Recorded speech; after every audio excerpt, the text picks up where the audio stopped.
창세기 29장 15절 30절 말씀, 행한 방식 그대로 당하는 야곱이라는 제목으로 오늘 말씀을 함께 나눠보도록 하겠습니다.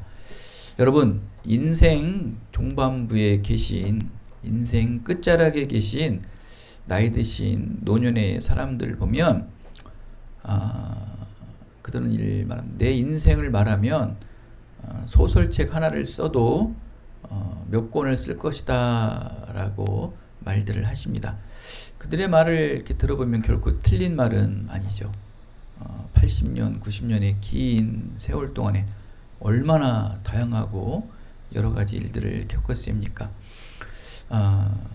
무슨 인생삶의 사연들이 그리도 다양하고 많은지 모를 정도입니다.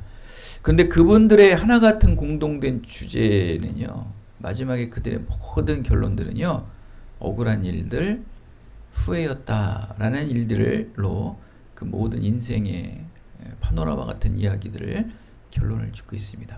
그때 내가 조금만 더 잘했으면, 그때 내가 그 사람과 뭐 하지 않았으면 하면서 억울한 일들, 또 후회의 일색인 것들을 우리는 들을 수 있고 또 경험하게 됩니다. 야곱의 인생에서도 평생 잊을 수 없는 억울한 일이 오늘 말씀 본문에 기록되어 있습니다. 그리고 그 억울하고 후회스러운 일을 끝까지 견디게 하시는 하나님의 은혜를 발견한 야곱은 그의 인생 끝부분인 창세기 47장 9절에 이런 말씀을 합니다. 야곱이 바로에게 나그네 길의 세월이 130년이나이다. 그러면서 험악한 인생을 보냈나이다 라면서 야곱이 그의 마지막 삶의 종착점인 부분에 그의 모든 인생을 한마디로 축약을 합니다. 험악한 인생을 보냈나이다. 하나님과 함께 동행한 인생 삶을 한마디로 정리한 말씀이 험악한 인생을 보냈나이다. 솔로몬은 하나님과 인생을 겪으면서 마지막 그가 축약한 말씀은 뭐죠? 헛되고 헛되도다. 야곱이 인생을 130년 동안 살면서 축약한 말씀은 뭐라고요? 험악한 인생을 보냈나이다. 이렇게 야곱의 인생 말년에 고백한 험악한 인생을 살았다는 그 험악한 인생 중에 한 페이지가 바로 오늘 본문 말씀이다. 험악한 인생이 오늘 본문 말씀 말고도 많죠. 근데 그 중에 한 페이지를 장식하는 말씀의 본문이다. 여러분도 인생을 이렇게 짧은 인생이든 긴 인생이든 돌이켜보면 험악한 인생이었다는 것을 또 한 페이지 한 페이지 꺼내서 볼 수 있죠. 야곱도 라반의 집에서 20년 동안 지내면서 결혼, 또 억울한 일들, 여러 가지 일들을 보면 그의 험악한 인생 중에 정말 핵심 중에 험악한 인생의 페이지는 맞는 일입니다. 야곱의 어머니 리브가의 오빠요, 삼촌이며 앞으로 장인이 될 라반은 야곱과 함께 한 달을 보내고 난 후에 야곱을 부릅니다. 아마도 삼촌 라반은 야곱을 한 달 동안 함께 보내면서 유심히 지켜보았을 거예요.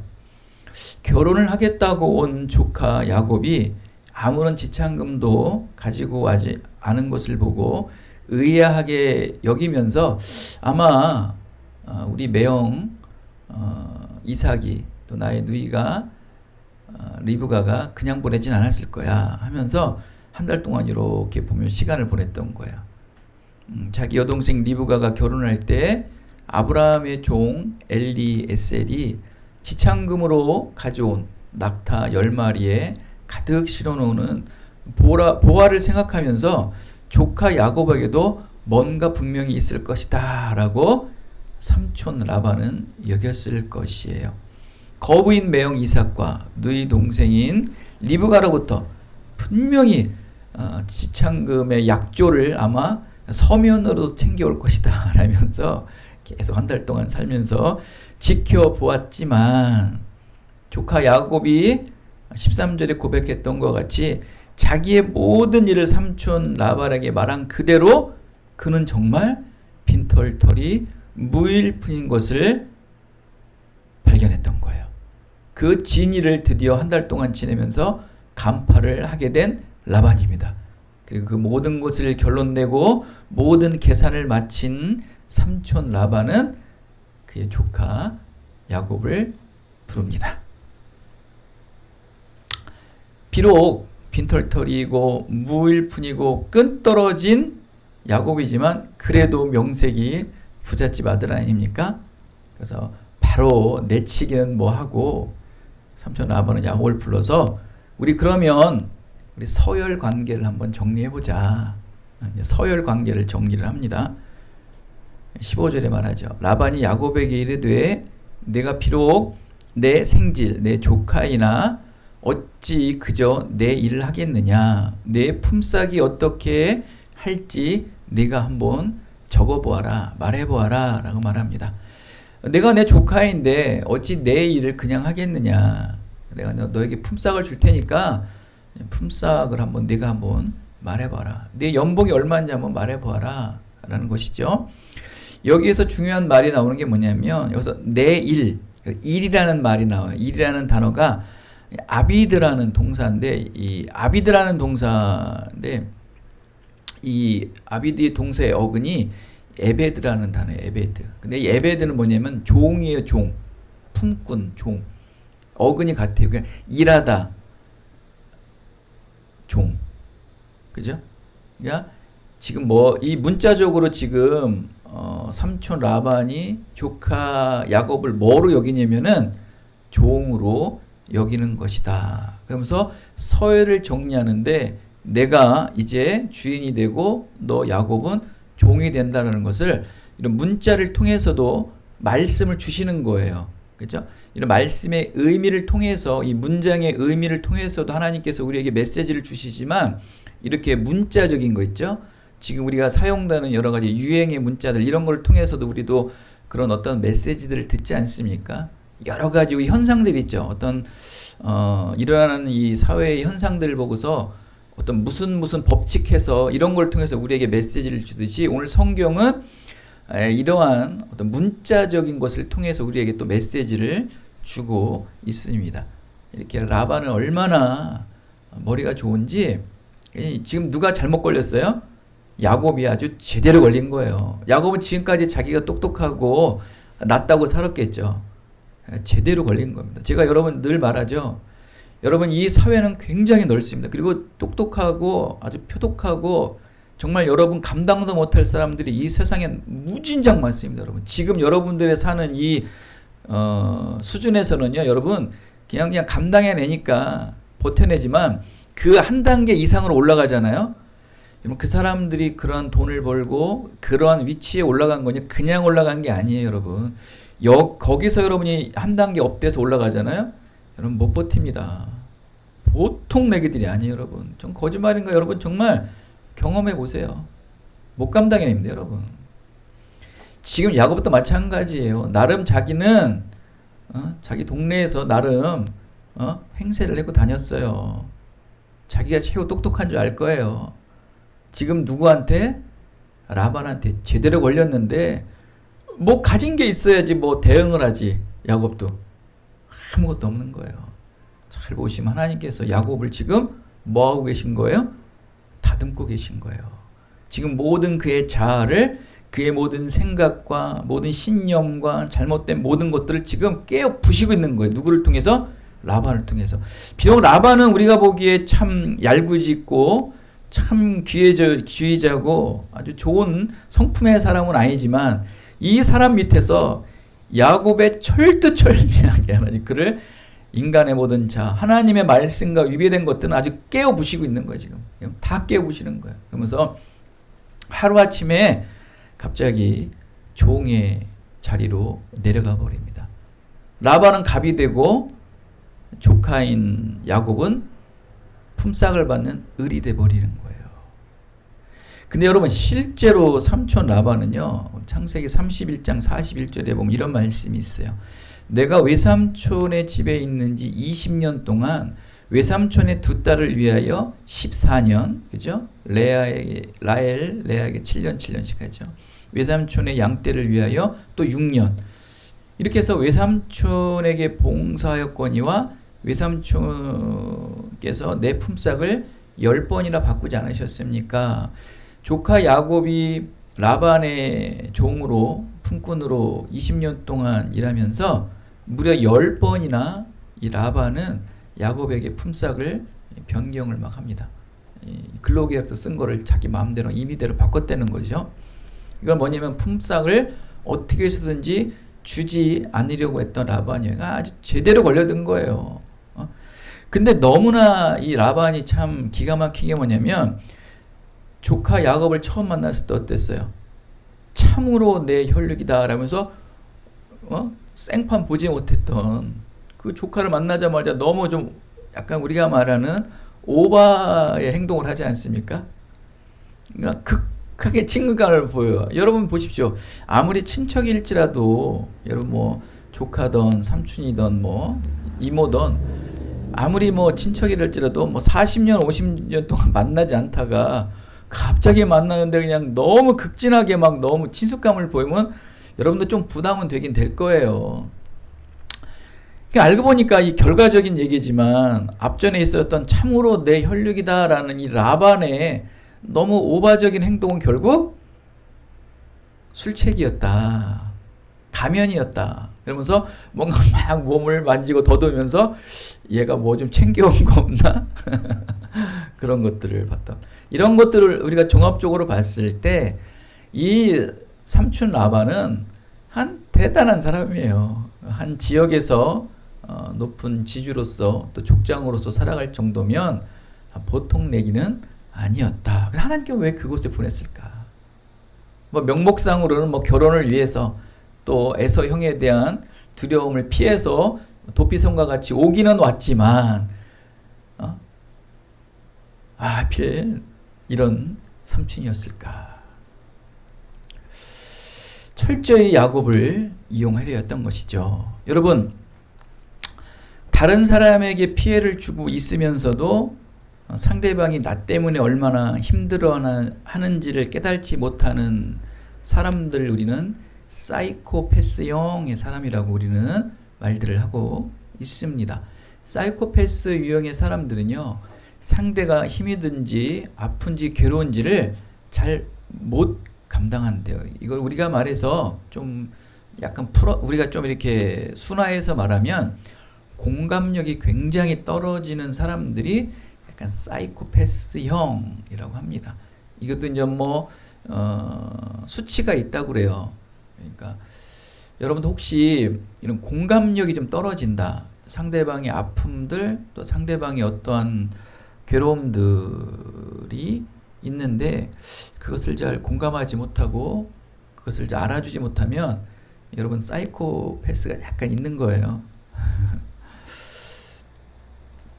이런 사람들은 똑같은 방식으로 당해봐야 자신이 얼마나 잘못했는지를 깨닫게 돼. 이런 사람들 어떠한 말을 하고 어떠한 치료를 해도 그 사람들은 그걸 몰라요. 상대가 괴로운지 아픈지를 몰라요. 이거는 그 사람들에게는 똑같이 당해봐야 돼요. 정말 이에는 이, 눈에는 눈이라는 동용 복수론과 같이 그게 당해봐야 돼요. 근데 지금 야곱이 그러고 있는 거예요. 이들은 한 100마디의 가르침과 훈계보다 단 한 번의 체험을 통해 자신의 잘못을 철저히 깨닫게 된다. 하나님께서는 야곱이 과거에 행한 잘못, 아버지에게 행한 잘못, 형 에서에게 행한 잘못을 하란의 여종 중에서 20년의 여종 중에서 아주 지독하고 표독스러운 그 삼촌 라반 밑에서 철저하게 자기가 잘못한 행위들을 데자뷰하게 하는 거예요. 데자뷰 뭔지 아시죠? 철저하게 데자뷰하는 거예요. 지금 뭐 오늘 계속 말씀을 보겠지만 데자뷰하는 거예요. 삼촌 라반의 제안에 야곱은 기꺼이 받아들입니다. 18절에 야곱이 라헬을 더 사랑함으로 대답하되 내가 외삼촌의 작은 딸 라헬을 위하여 외삼촌에게 7년을 섬기리이다. 이유는 단 하나예요. 라헬을 사랑했기 때문에 이 종일지라도 내가 품삯을 받는 내가 품꾼일지라도 나는 7년의 시간을 버텨내겠습니다. 내가 7년 동안 종과 같이 일을 해도 좋으니 라헬과 결혼만 시켜준다면 나는 일하겠습니다. 그럼 내가 7년 뒤에 내가 이 일을 버티면 라헬과 결혼시켜줄 수 있죠? 삼촌. 그러니까 삼촌은 의외로 19절에 뭐라고 말합니까? 라반이 이르되 그를 내게 주는 것이 타인에게 주는 것보다 나으니 나와 함께 있으라. 어떤 조건도 되지 않고 흔쾌히 내가 7년만 버티면 내가 너에게 내 딸 라헬을 주겠다는 거예요. 너무 머리를 쓰는 사람이 너무 갑자기 흔쾌히 그거를 제안을 받아들이면 이것 또한 여러분 조금 의심스럽지 않나요? 아니나 다를까요? 라고는 벌써 뭔가 다 계산이 끝난 상태에서 지금 야곱과 계약을 하고 있는 거예요. 그런데 야곱은 지금 7년이라는 시간을 누가 정한 거예요? 본인이 정한 거예요, 여러분. 그것도 지금 굉장한 패착이에요. 왜 그렇게 될까요? 지금 라헬을 너무 사랑하고 있는 거예요. 그러니까 완전히 사랑에 하다 보니까 눈에 콩깍지가 씌었다고 그러지 않습니까? 어저께 어떤 그 드라마를 보니까 이제 뭐 여행을 이렇게 가는 중에 부상을 당해서 어느 집에 가는데 마침 그 가정이 이제 의사 가정이에요. 이제 그 동생은 간호사이라고. 근데 그 남자를 탁 보자마자 이렇게 뭐 뚫어지게 보지도 않아요. 살짝 봤는데 둘이 통한 거예요, 그냥. 둘이 광선같이 붙어. 제가 우리 사모님을 만날 때랑 똑같아요. 얼굴도 똑바로 못 봐요. 똑바로 못 보는데 그 형체만 딱 보는데 그냥 뭐가 확 들어와요. 그 희한하죠? 근데 그게 나중에 이제 사모님도 얘기하시더라고. 그때 제가 들어왔을 때 보고 눈에 확 들어왔다고. 그런 만남이 여러분 있어야 돼요. 나만 확 들어오는 게 아니고 상대도 확 들어와야 되는 거예요. 지금 야곱은 라헬에게 완전히 콩깍지가 씌운 거예요. 다 좋은 거예요. 그러다 보니까 7년 아니 10년 20년도 버틸 사람이었던 거예요. 근데 이제 성경에서 7은 뭐예요? 완전수잖아요. 그죠? 완전수니까 나름 자기는 7년이라고 얘기했겠죠. 이건 저 해석입니다. 주석책은 어떻게 나왔는지 제가 확인해 보진 않았는데, 근데 전 통상적으로 성경 그렇게 얘기하니까 나름대로 자기는 완벽하다고 생각하고서 7년이라고 얘기한 게죠. 굉장히 그의 생각대로 맞아요. 굉장히 적극성을 보이죠. 근데 뭔가 좀 이 삼촌 라반과의 이 계약을 하는 중에 뭔가 불안감들이 엄습하지 않나요? 삼촌 라반이 너무 흔쾌히 대답한 것이나 또 야곱의 어떤 적극적인 어떤 계약이나 너무 적극성을 보여도 문제가 돼요. 계약을 너무 서둘러도 문제가 되고 그렇지 않습니까? 또 상대방이 그런 모든 적극성의 계약들 그냥 어떤 토도 달지 않고 흔쾌히 자기 딸을 주는 결혼인데도 그냥 하겠다는 거예요. 남을 주니 내가 너에게 주는 게 좋지. 그렇게 하라 하면서 하는 거예요. 근데 라반은 이미 계산을 다 끝내놓은 상태고 지금 야곱은 즉흥적으로 자기 감정과 어떤 급한 마음으로 감성에 이끌려서 또 다급함에 이끌려서 즉각적으로 말하는 거예요. 그러니 깊이 생각하고 미리 계산이 다 끝난 사람의 계약과 누구 주도로 가는 거예요. 그러죠. 계약하고 생각하고 계산한 사람. 그러니까 이건 일방적 계약일 수밖에 없었던 것이다. 결국 이 계약은 야곱의 발목이 굳게 붙잡히게 되는 아주 일방적 계약, 불평등의 계약이 되죠. 야곱이 7년 갖고는 그의 자아가 그의 하나님을 향한 그 우선적인 믿음의 마음이 온전치 못하니까 7년을 더하고 또 그것도 모자라서 6년을 마저 채우게 하셔서 20년을 채우게 하십니다. 근데 너무나 웃긴 게 7년? 라헬을 너무 사랑하다 보니까 7년이 며칠같이 지냈대요. 7년이면 굉장히 긴 시간인데 그 7년이 며칠 같았더라. 라반이 쳐놓은 올무에 걸려든 것도 모르고 7년 뒤 야곱의 발목을 올무줄에 단단히 묶이게 된 것도 모르고 오직 사랑하는 라헬을 얻기 위해 7년이라는 길고 긴 시간을 며칠처럼 보냈던 어리석은 야곱입니다. 여러분 군생활 2년 하는 것도 뭐 말도 못하게 길지 않습니까? 7년이라고 생각을 해보십시오. 이건 보통 시간이 아니죠. 그것도 젊은 나이에. 라반의 올무에 의해 야곱의 결과가 어떠하든지 지금 야곱은 조금씩 뭐를 배워가고 있냐면요. 우리 여기서 긍정적인 부분이 하나 있어요. 지금 야곱은요. 사랑을 배워가고 있어요. 지금 사랑하는 중 아닙니까? 여러분 이렇게 아무리 뭐 그 계약이 어떤 이런 걸 떠나서 내가 사랑하는 그 마음, 내 열정이 그 마음이라면 7년 아닌 10년도 기다린다. 사랑을 위해서라면 기꺼이 희생할 수 있다. 오래 참고 견딜 수 있다. 라는 것을 지금 야곱은 배우고 있는 거예요. 그 결과는 뭐 또다시 7년이 되지고 삼촌한테 속았던 것을 알죠. 근데 하나님께서는 그러한 7년을 통해서 야곱의 자아도 깨지만 사랑도 배우게 하고 또 오래 참고 인내할 수 있는 것을 배우게 돼요. 라헬을 향한 이 야곱의 희생적인 사랑은 그 결과와 상관없이 야곱이 이스라엘이 되는 큰 밑거름이 되었던 것은 분명합니다. 야곱이 이스라엘의 시작이 되는 믿음의 조상이 된 것은 그냥 된 것은 아니에요. 이러한 시간이 있었던 거예요. 마치 야곱을 극진히도 사랑했던 어머니 리브가의 헌신적 사랑을 야곱은 비로소 배우기 시작했고요. 또 어머니 리브가는 자신에게 하나님의 축복권을 받기 위해 아버지와 형을 거짓과 속임마저도 불사했던 것을 알았던 거. 사랑을 위해서 내가 무엇인가를 희생해야겠다는 어머니의 사랑을 배우기 시작하는 거예요. 그리고 결국 그 어머니 리브가는 야곱을 보지 못합니다. 그러나 그 아들을 위해서 희생하는 그 사랑. 나중에 노년이 돼서 그 모든 것도 다 생각을 했겠죠. 사랑을 위해서는 희생과 헌신이 반드시 필요하다는 것을 라헬의 사랑을 통해 야곱은 진정한 사랑을 배우고 깨달아가는 과정의 시간이었다. 라헬을 향한 이 야곱의 희생적 사랑과 이 하나님의 축복권을 야곱에게 부음받고 싶은 이 무모한 리브가의 사랑은 결국 모든 인류를 향한 예수님의 십자가 죽음의 사랑의 예표예요.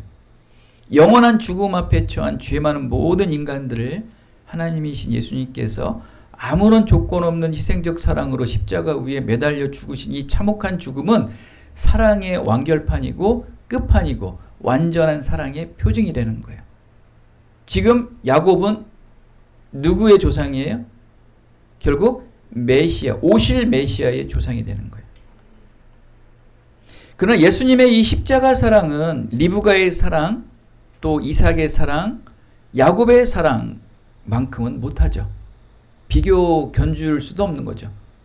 그러나 그 잔잔한 이 땅의 사랑의 끝은 결국 예수님의 십자가의 사랑으로 궁극적 목적이 이루어지는 거예요.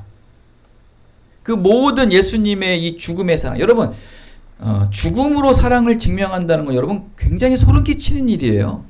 내가 너를 사랑한다는 것을 죽음으로 보여주는 거예요. 여러분 정말 만약에 여러분 그런 사랑을 받았다고 생각을 해보십시오.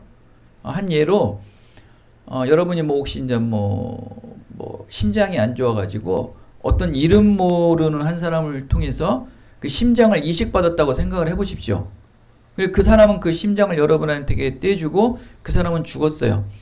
그러면 그 죽은 사람의 심장을 여러분 몸속에 달고 다니면서 호흡하고 맥박에 뛸 때 여러분 어떤 생각을 할까요?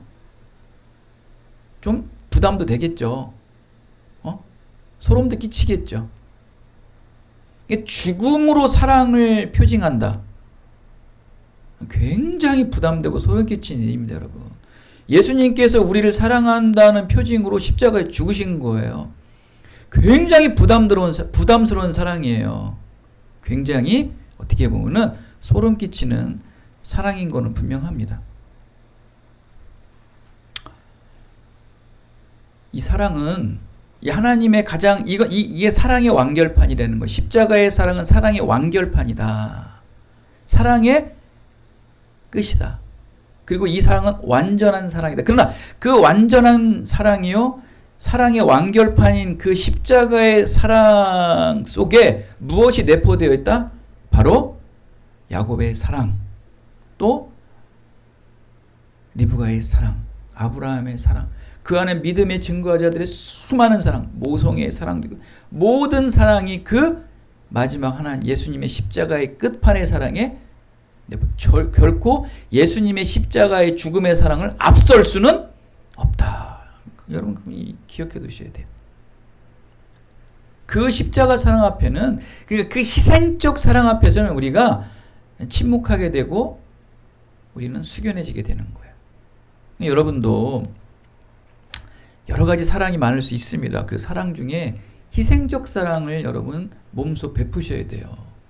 예수님의 십자가의 사랑이 그것이 믿음으로 믿어진다면, 여러분 예수님과 같이 죽음을 통한 희생적 사랑은 여러분 생전에 보여주지 못할지라도 믿음으로 말미암아 사랑하지 못하는 자들을 위해 희생하는 사랑들은 보여주셔야죠. 그게 가정을 희생하면서 사랑할 수 있고, 또 자녀들을 위해서, 아니면 여러분의 뭐 제자들을 위해서, 친구들을 위해서, 또 여러 가지 부분들이 희생적 사랑들이 몇 가지로 있겠죠. 왜? 완전한 십자가의 사랑을 믿음으로 체험한 자라면, 십자가의 보혈이 완전한 희생의 사랑으로 믿어진다면, 리브가는 잘못인 걸 알면서도 하나님의 축복을 받을 것이라는 그 막연한 믿음으로 야곱에게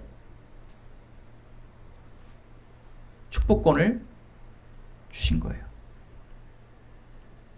그 희생이에요, 희생. 그 자기는 20년 동안 죽을 때까지 자기 자녀를 못 봐요. 거기서 우리 거기서 부정만 볼 수 있는 거예요. 리브가의 부정, 리브가의 거짓된 행위, 그것만 보는 거예요.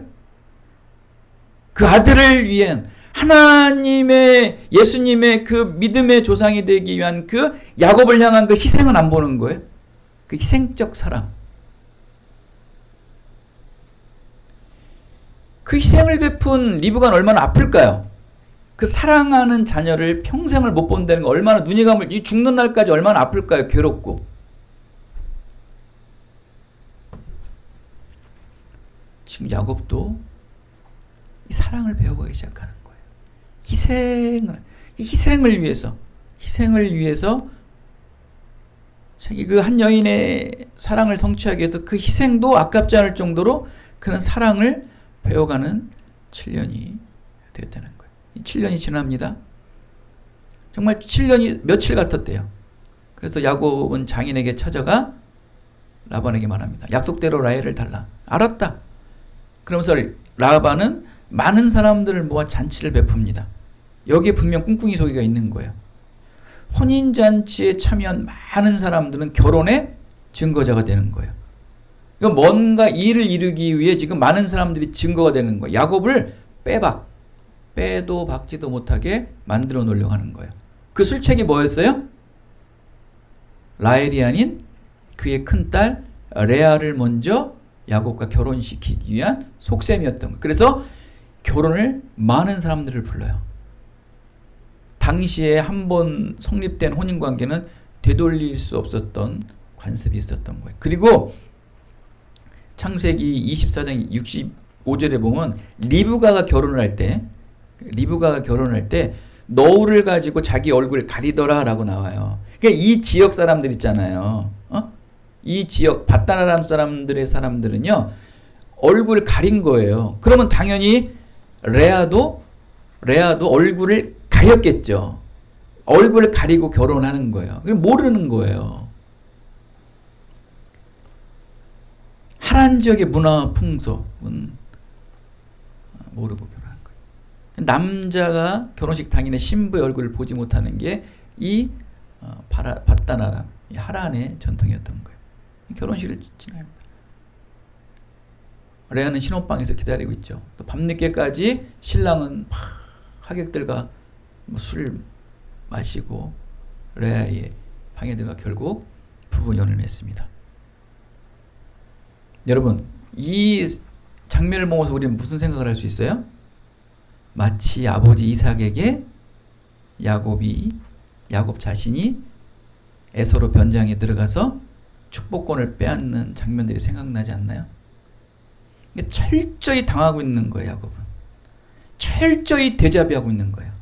하나님은 끊임없이 야곱에게 데자비하는 거예요. 내가 레아에 속았어. 네가 이걸 큰 소리 칠 수 있어? 너는 내 아버지에게 속이기 위해서 너 형 에서라고 속이고 온몸에 털을 붙이고 에서의 옷을 입고 들어가지 않았어? 과연 야곱이 할 말이 있을까요? 데자비를 보여주시는 거예요. 이건 뭡니까? 철저히 야곱을 당했던 그대로 당하게 하시는 거예요. 이렇게 하나님께서는 종종, 모든 성경은 인과응보는 아니에요. 모든 성경은 인과응보는 아니에요.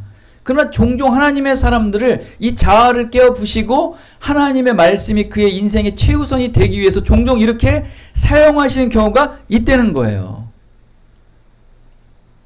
강하게 항변합니다. 왜 나를 속였습니까? 야, 넌 이 속이다라는 단어가 어디서 쓰이냐면요. 창세기 27장 35절을 보면은 야곱이 에서를 속이잖아요. 에서가 그래요. 야, 내가 어찌 나를 속이랬냐는 이 단어랑 똑같은 거예요. 라마라는 단어를 쓰는 거예요. 이 단어를 통해서도 막 연기를 대는 거예요. 이거 야곱이 에서를 속였을 때 쓴 단어 아니야? 지금 라반이 야곱을 속였을 때를 속였던 단어랑 똑같이 쓰는 거예요. 그러면서 야곱은 무슨 생각을 하는 거예요? 라마. 내가 형을 속이고서 형이 어찌 내가 나를 속였느냐라는 그 메아리가 들릴까요? 안 들릴까요? 들리겠죠. 또 그 들리는 메아리 소리로 야곱은 삼촌 라반에게 항변하는 거예요. 어찌 나를 속입니까? 삼촌! 말씀을 보면서 우리는 뭐와 연결이 됩니까? 행한 대로 당한다. 아주 고스란히 당하고 있어요.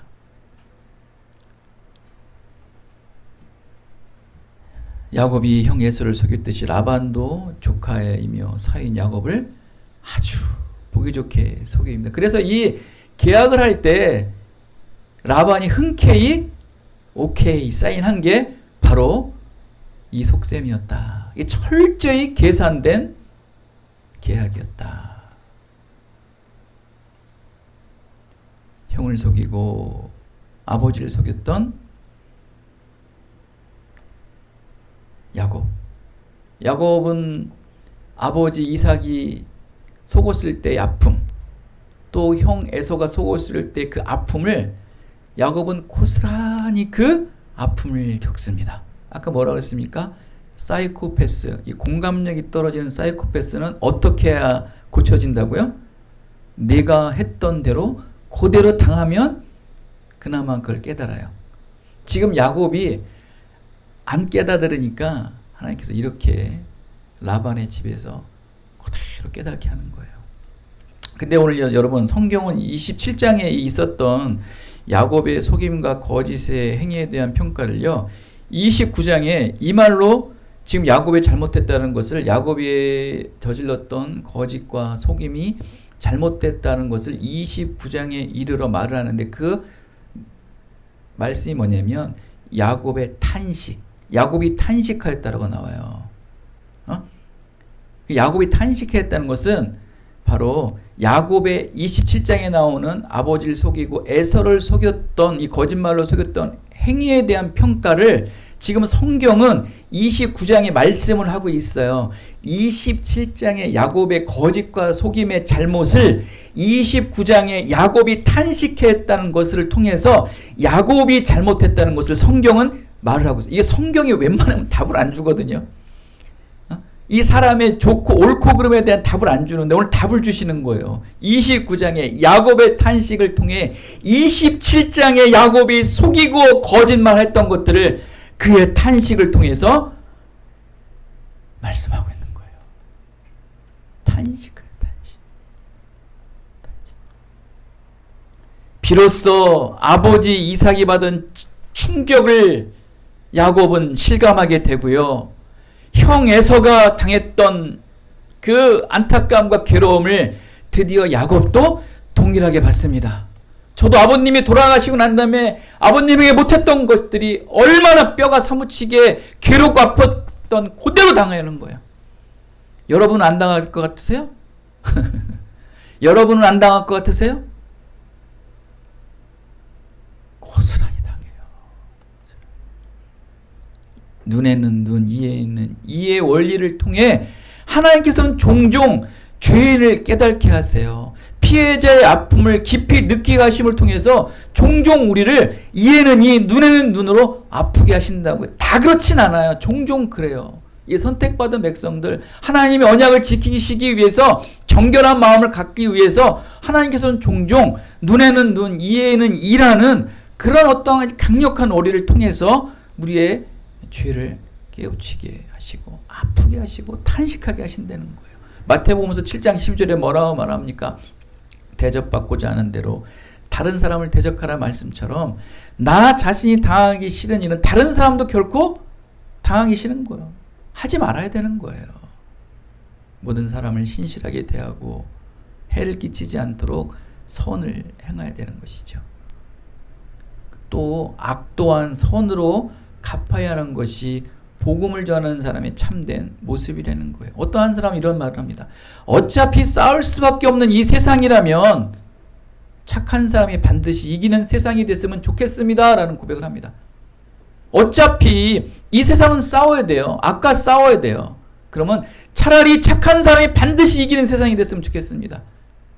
맞는 말이죠. 말씀을 인용해서 하신 말씀이에요. 여러분 너무 악을 베풀지 마세요. 너무 선을 위해서 너무 악을 너무 자연스럽게 당연하게 되다 보면요. 그것이 다 여러분 데자뷰가 되고 부메랑으로 돌아오는 거예요.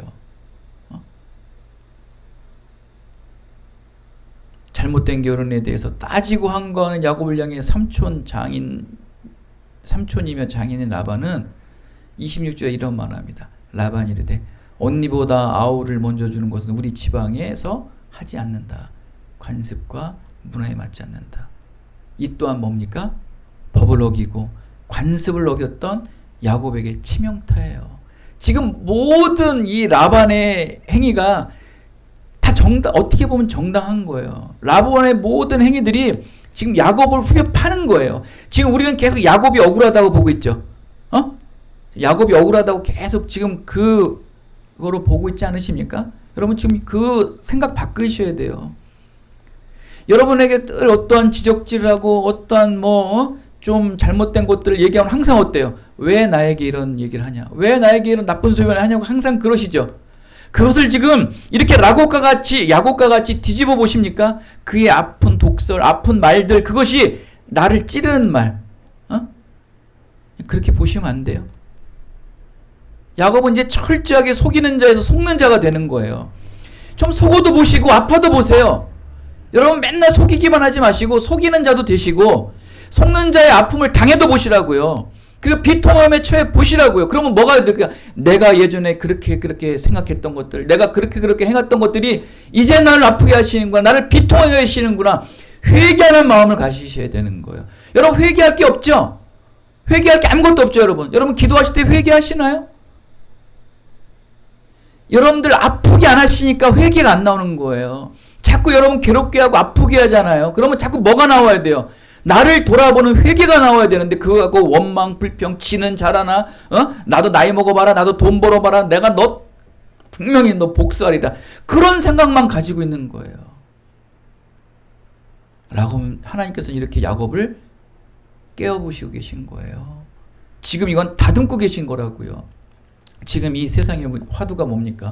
지금 교육이 화두예요. 아까 진아이도 기도했지만 권력이 무너지고 권세가 무너지고 있어요. 권위가 무너지고 있어요. 그건 다 어디서 시작된 거예요? 100% 가정입니다, 여러분. 100% 가정이에요. 가정에서 무너지는 거예요. 모든 교육은 가정에서 시작되는 거예요. 가정이 무너지는. 가족이 다 뭡니까? 다 금쪽이에요. 내 자식 우쭈쭈예요. 쓴소리 안 합니다. 매 안 듭니다. 회초리 안 듭니다. 그게 지금 이 사회, 특히 이 한국 사회를 무너뜨리는 거예요. 한국 사회가 지금 큰일 났어요. 지금 이 교육이 완전 잘못됐어요. 여러분 조선시대 때고 근대화 시대 때도 교육을 보십시오. 얼마나 엄합니까? 훈장들이 우리 김홍도라는 그 화백이 그렸던 예전에 그런 민화들을 이렇게 보면은 서당이 어때요? 서당 끓이면 이렇게 보면은 막 즐겁고 노는 건가요? 바지 걷어들이고 회초리 맞는 거 있죠? 그 그림 있잖아요. 그게 왜 대중화된 민화일까요? 모든 서민과 국민들이 보는 민화로 왜 김홍도는 그걸 그렸을까요? 선생의 권위, 배우는 자의 낮아짐. 그 안에서 그걸 못 봐요? 지금 그렇게 했다가는 난리 나요, 여러분. 이게 어디서 오는 겁니까? 이 근간이 어디서 오는 거예요? 평등이라는 잘못된 사상이, 이 평등이라는 어떤 근간도 없는 이 평등이라는 것이요, 이 사회를 지금 무너뜨리고 있어요.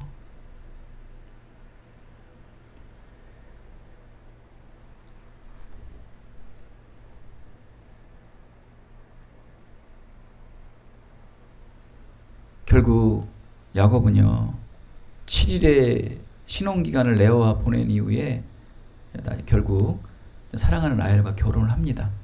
그 대신 조건으로 내가 7년을 더 나에게 품고 노일을 하라. 또 거기에 또 응답을 합니다.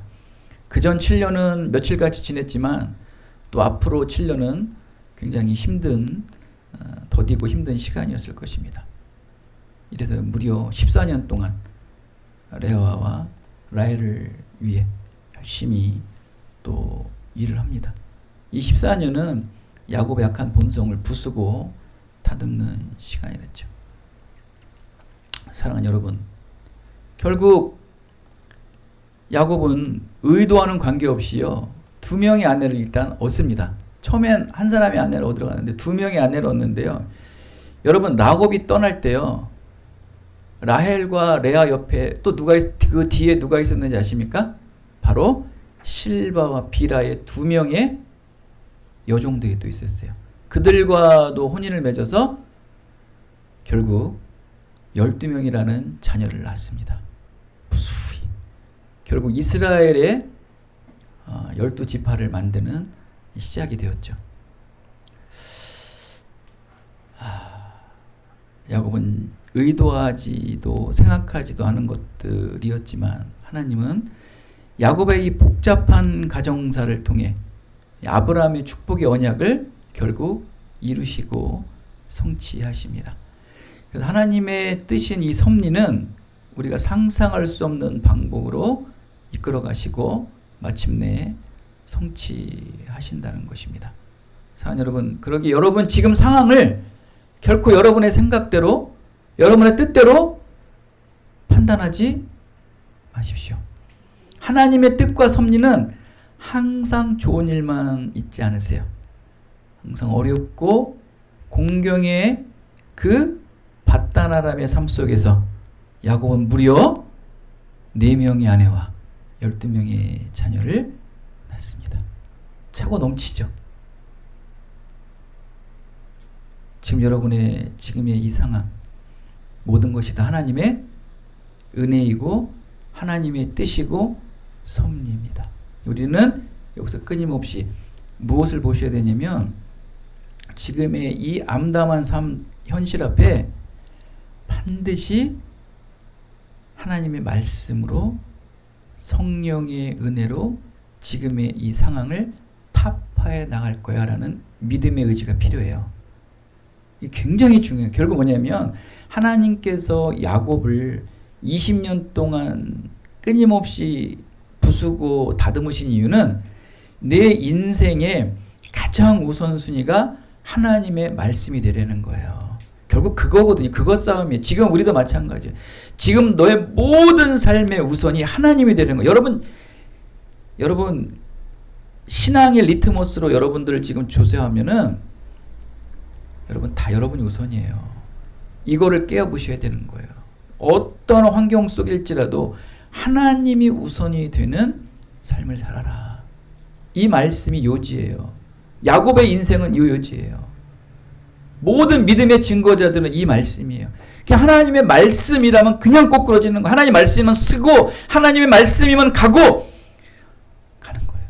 사랑하는 여러분, 야곱의 인생을 통해서 반드시 하나님의 말씀이, 성령의 법이 여러분의 인생에 가장 우선이 되는 축복받은 언약을 이루시는 복된 교회와 성도들 모두가 되시기를 예수 그리스도의 이름으로 축원드리겠습니다. 하나님 감사합니다. 오늘도 말씀으로